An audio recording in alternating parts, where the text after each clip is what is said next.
All right, let's talk about Family Guy Season 20, Episode 2.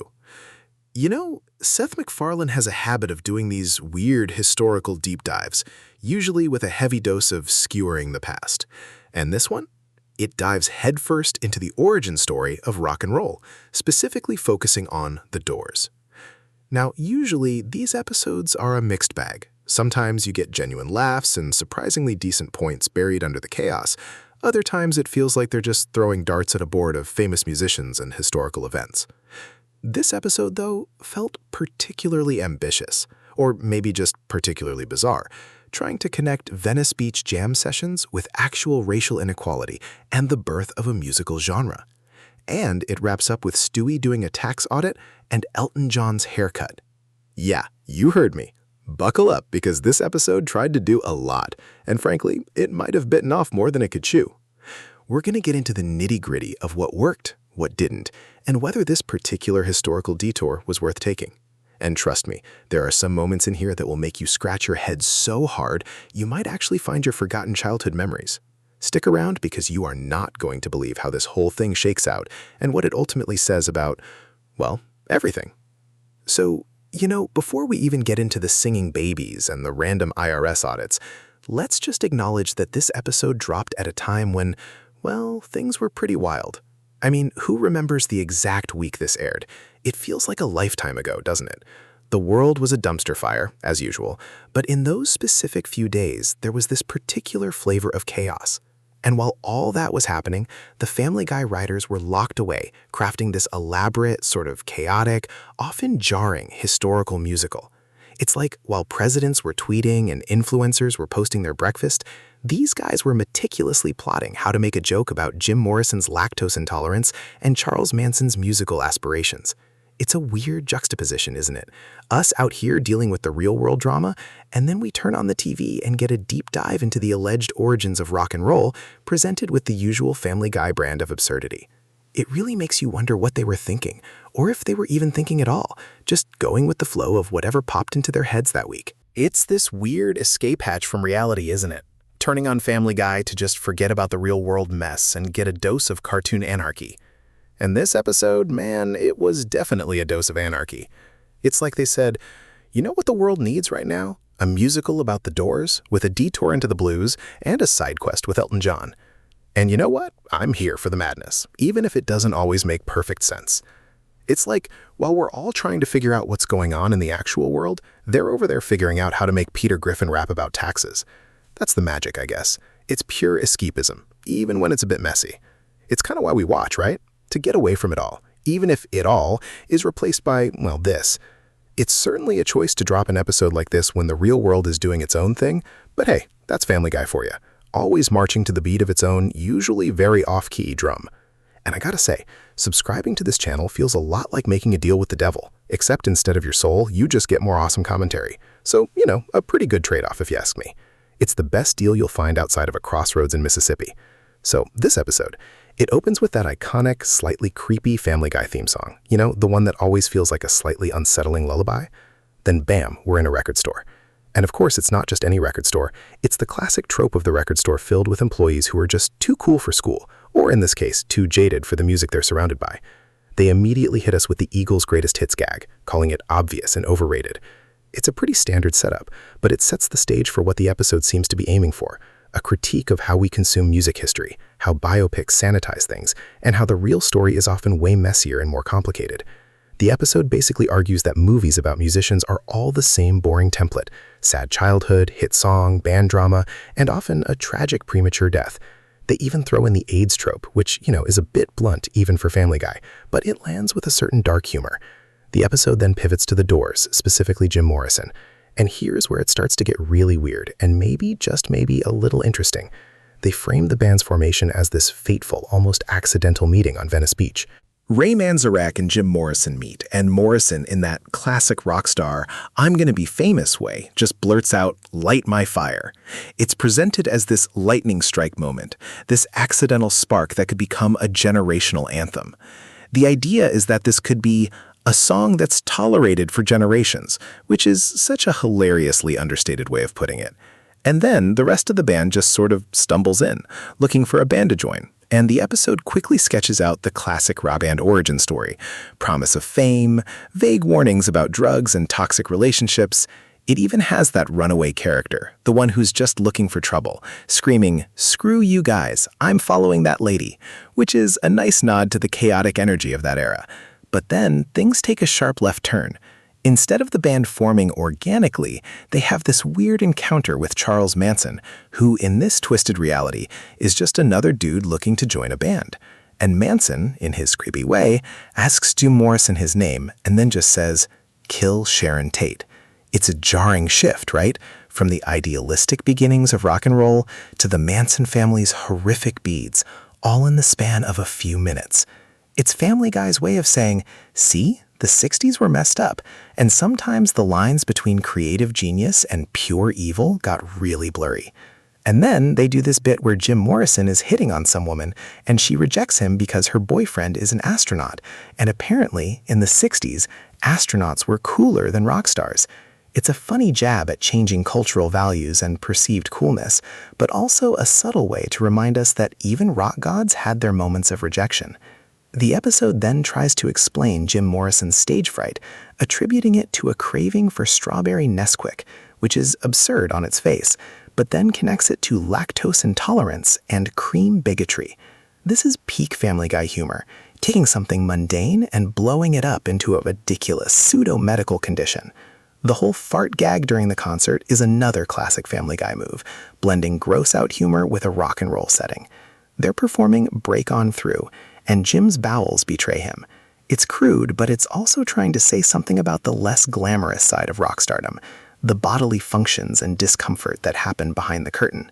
And then the manager shows up, the classic shady agent figure who's not just an agent, but a fan, of course. He gets Jim to sign away his rights without any legal counsel, the classic Faustian bargain for aspiring musicians.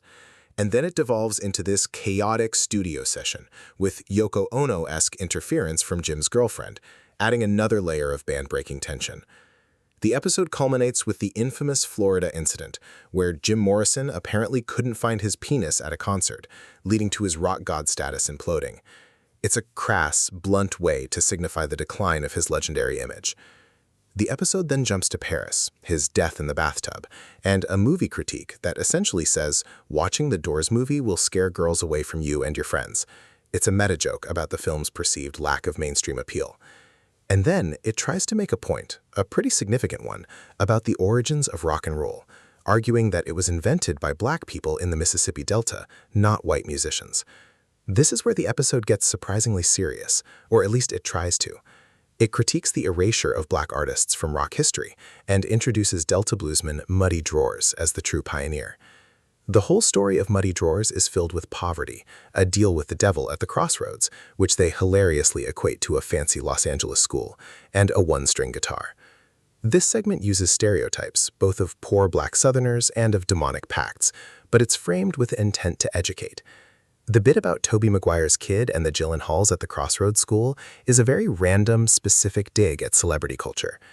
The actual deal with the devil is presented as a standard transaction, but the devil offers an extra soul to a child in need, which Muddy brushes off. It's a funny little detail that adds a layer of absurd generosity to the devil. Muddy's music is described as a song with one line, sung several times, which is a simplified but not entirely inaccurate description of some blues structures. The episode then dives into the racial segregation of the time, with Muddy touring the Boston of the South and having a white driver, Vinny, who is deliberately used to expose him to racial slurs beforehand. This is a genuinely uncomfortable part of the story, highlighting the harsh realities of segregation. Vinny's character is used for a bit of comedic relief, especially with his terrible attempt to write a love letter for Muddy, inserting Wu-Tang Clan lyrics and crude propositions. This shows Vinny's own limited worldview, even while trying to be helpful in his own way. The racism they encounter at the whites-only carnival is depicted as blatant and infuriating, leading to a tense confrontation. Muddy's declaration of friendship and Vinny's attempt to break down barriers is a moment of attempted progress. But it's overshadowed by the eventual theft of Muddy's songs by Elvis Presley, who is portrayed as a villain who steals credit. This is the core of the episode's argument about historical erasure. The episode ends with Muddy lamenting that his story is ending, and Elvis getting all the credit, with a final image of him missing out on an old-timey black guy musician photo. It's a pretty bleak but poignant way to end that narrative thread. Then, out of nowhere, Stewie is introduced, doing a tax audit on Elton John and accusing him of being a tax evader. Elton John's character is portrayed as a stereotypical gay man obsessed with numbers and financial planning. The whole segment is about Stewie being this hyper-competent, ruthless taxman, even with a baby's body. It's a wild tonal shift from the historical narrative. It feels like a completely separate sketch tacked on at the end. The episode leaves us with the implication that Stewie is some kind of financial genius, or at least has a very skewed perception of adult responsibilities.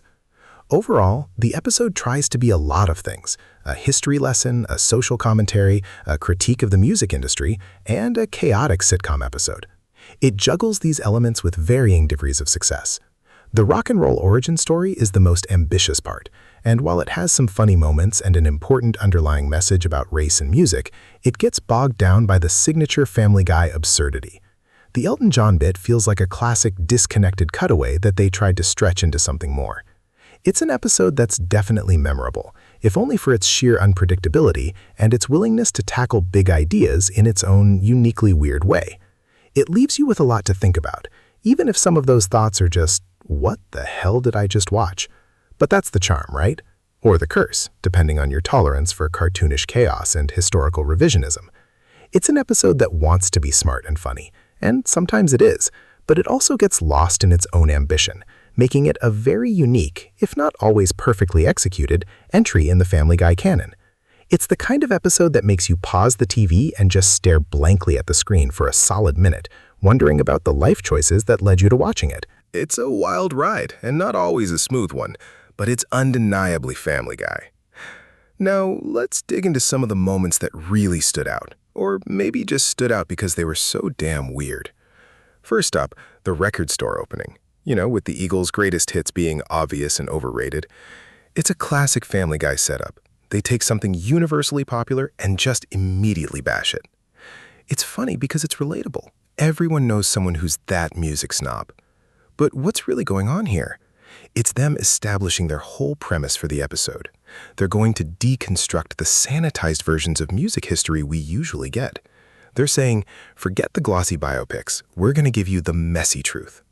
And in that moment, in that single joke, they're setting up the entire episode's mission statement. It's a strong opening, even if it's a bit cynical. It's like they're warning you, this isn't going to be your typical feel-good music doc. It's Family Guy. So expect the rug to be pulled out from under you. It's setting up this expectation of intellectual commentary. But we all know where Family Guy usually goes with intellectual commentary. Straight into the toilet.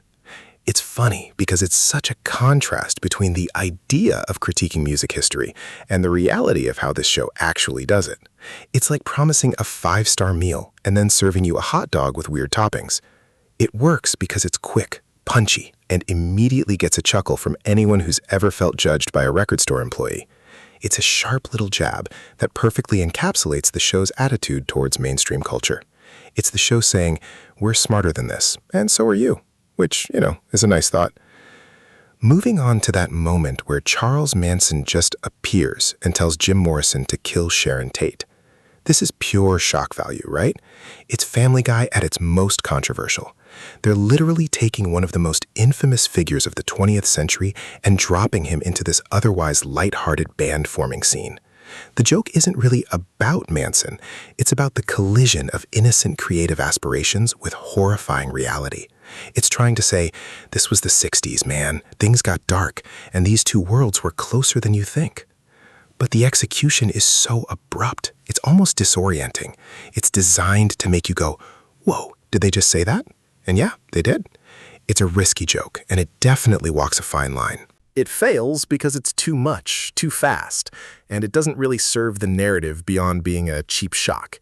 It's a moment that screams, Family Guy wanted to be edgy and just threw in the most horrifying thing they could think of. I would have tried to weave it in more subtly.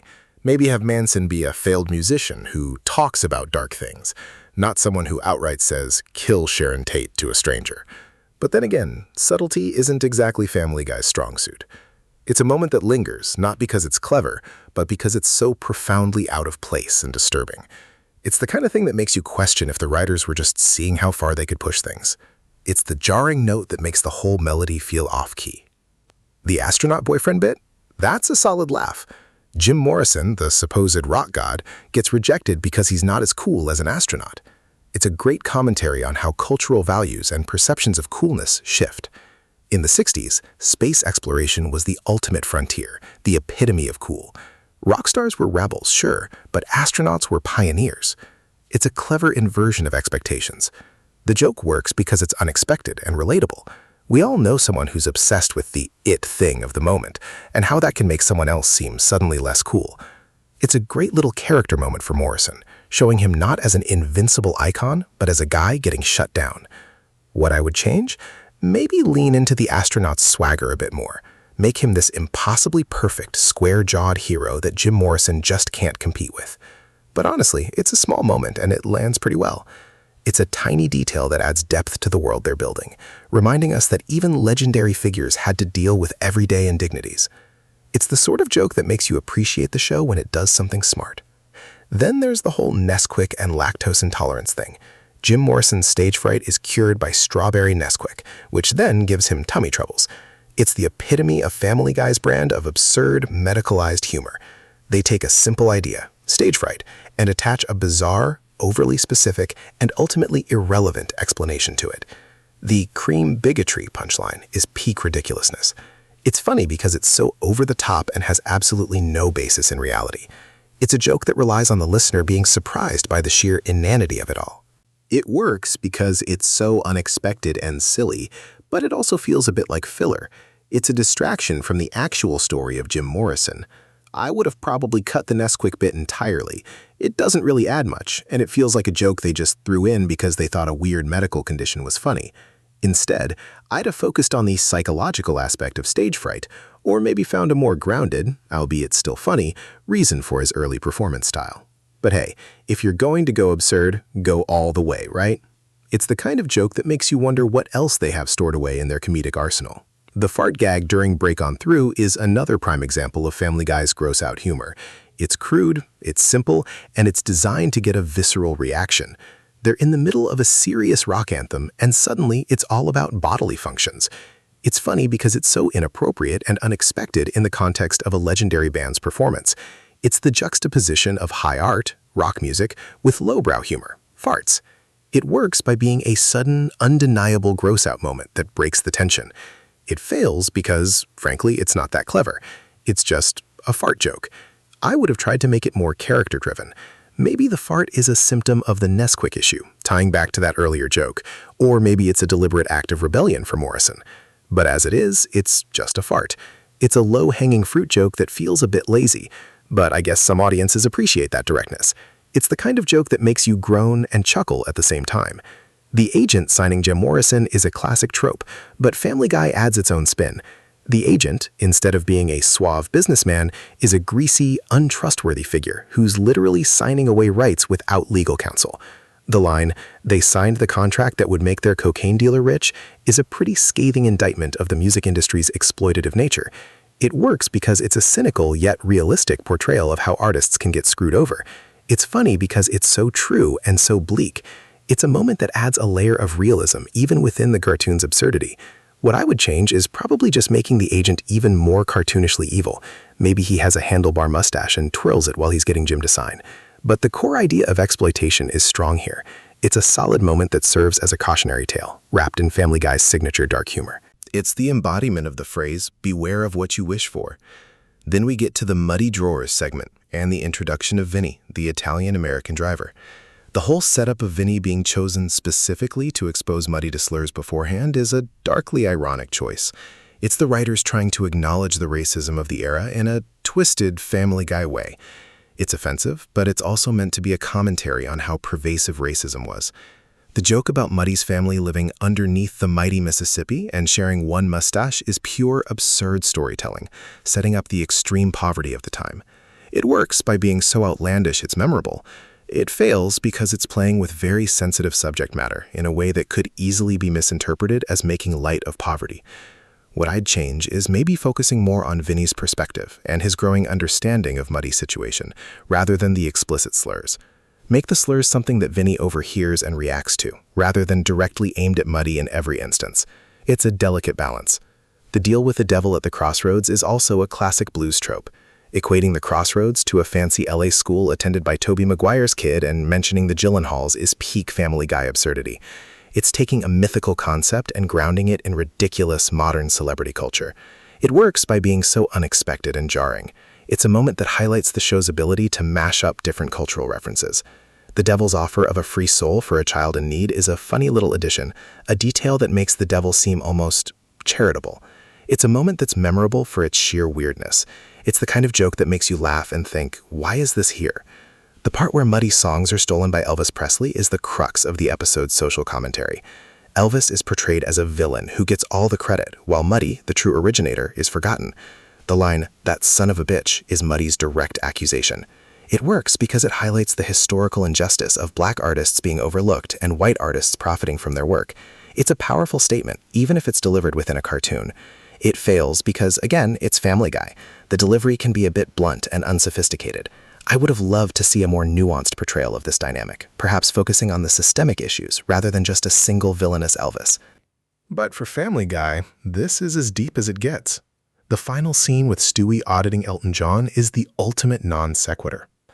Elton John's awful haircut is pointed out, and Stewie's hyper-competent tax audit is supposed to be funny because he's a baby.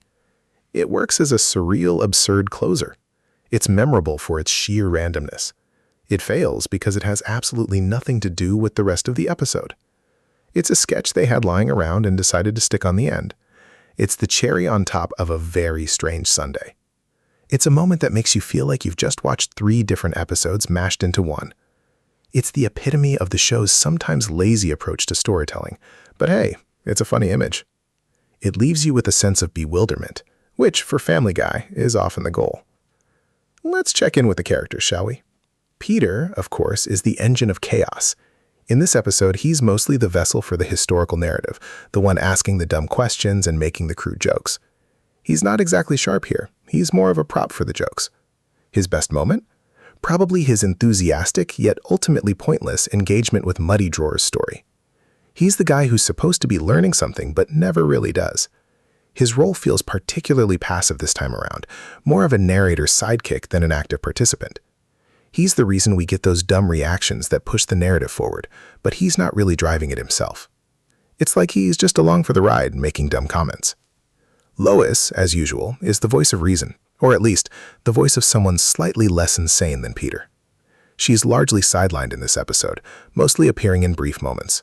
Her biggest contribution is probably her brief appearance as the woman Jim Morrison is hitting on, which is funny because it's Lois, and we know she's not actually susceptible to rock star charm, at least not in the 60s. Her role feels token, there to add a female presence but not much else. She's the anchor to reality that barely holds on. Stewie, on the other hand, gets a surprisingly significant role, albeit in a totally disconnected subplot. His tax audit of Elton John is hilarious because it's Stewie, the baby, being this hyper-competent, slightly sinister taxman. It's a great showcase for Stewie's intelligence and his love of adult responsibilities.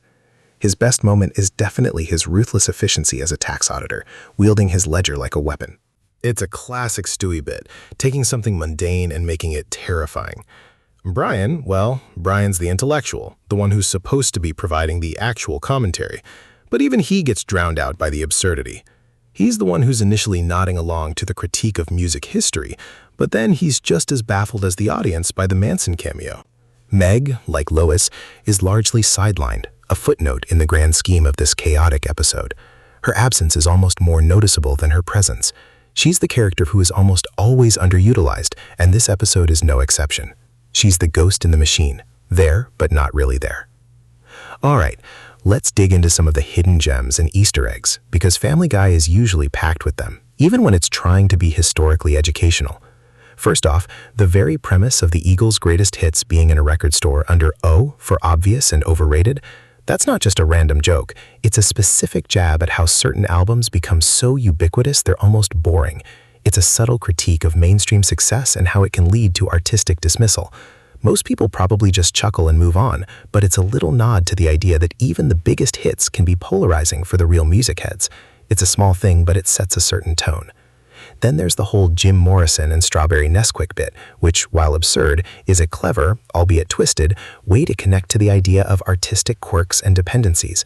The cream bigotry line is obviously a gag, but it plays on the idea that sometimes artists have very specific, almost irrational needs or issues that influence their work. It's a silly detail that's easily missed because it's so out there, but it's a classic Family Guy move to take a tiny detail and blow it up. The mention of the Crossroads being a fancy school in Los Angeles that Tobey Maguire's kid goes to is pure, unadulterated Family Guy meta-humor.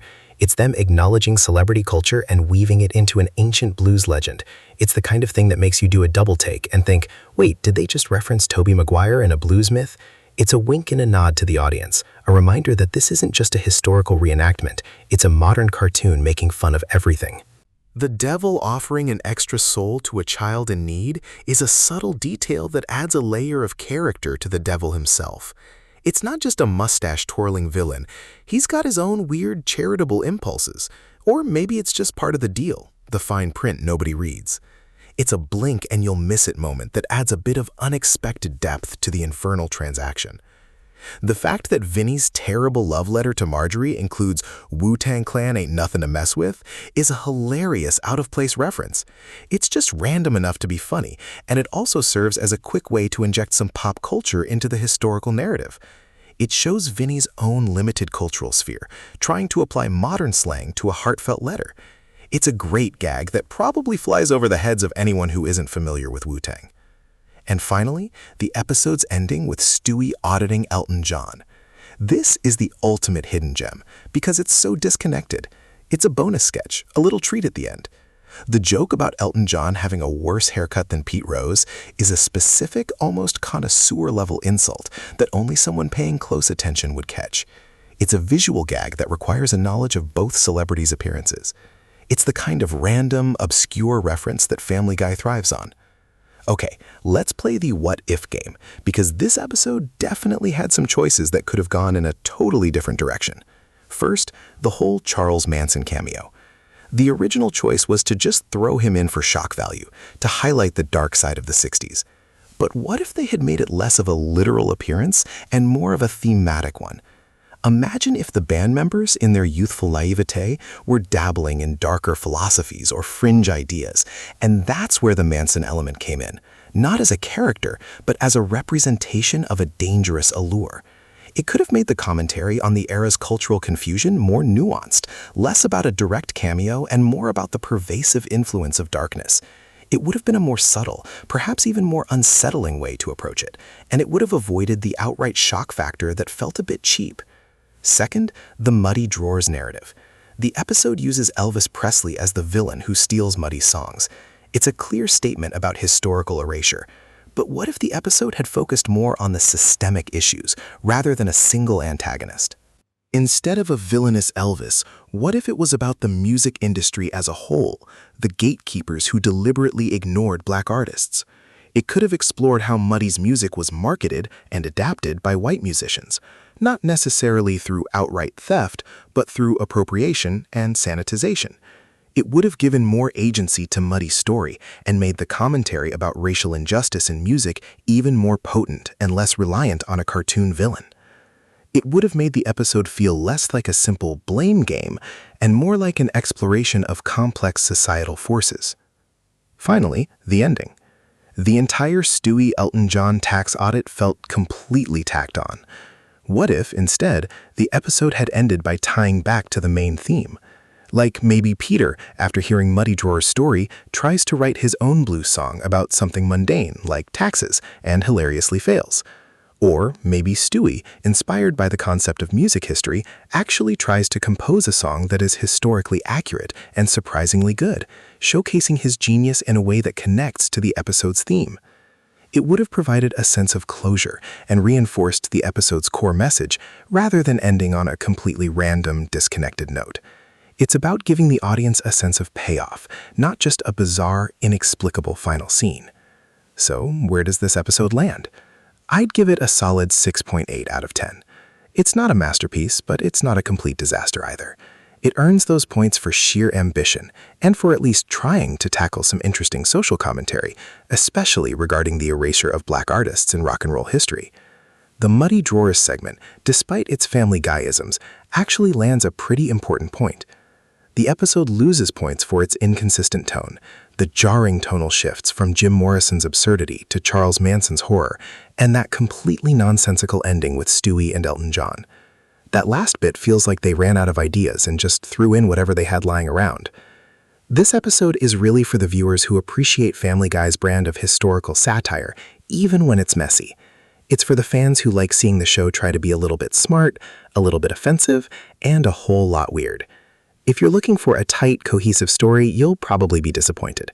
But if you're okay with a whirlwind tour of music history that's frequently derailed by gross-out jokes and random cameos, you might enjoy it. What would have pushed this score higher? A more consistent tone throughout the entire episode, and a conclusion that actually tied back into the main narrative threads, rather than feeling like a separate sketch. And if we're looping back to the beginning, to that idea of Seth MacFarlane's historical deep dives, this episode felt like one of his more earnest attempts. He clearly wanted to say something about rock and roll's roots, and he threw every tool in the Family Guy arsenal at it. Sometimes it worked, sometimes it didn't, but it was definitely a ride. And that's kind of what you expect from this show, isn't it? A wild, unpredictable, often nonsensical journey that somehow, occasionally, lands on something meaningful. Or at least something undeniably memorable. It's Family Guy, always keeping us guessing and always making us question our own sanity.